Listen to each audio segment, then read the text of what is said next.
जब इस वतन पर कोई आ जाएगा और भारत माँ नाम आंखों से बुलाएगी।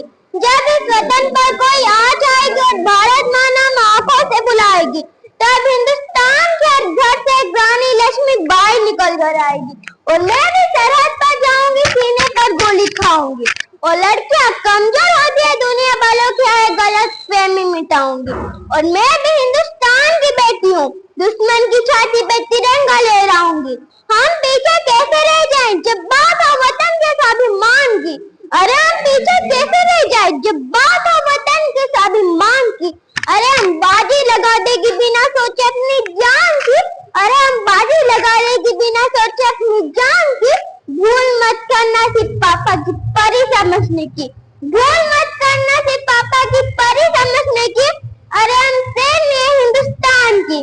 भारत माता की जय, भारत माता की जय, भारत माता की जय।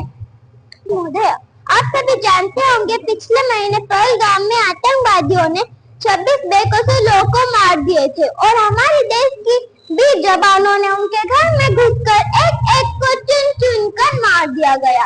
और उस ऑपरेशन का नाम रखा ऑपरेशन सिंदूर। और हमारे लिए गर्व की बात है कि हमारे देश की 2 महिलाओं ने नेतृत्व लिया। धन्यवाद।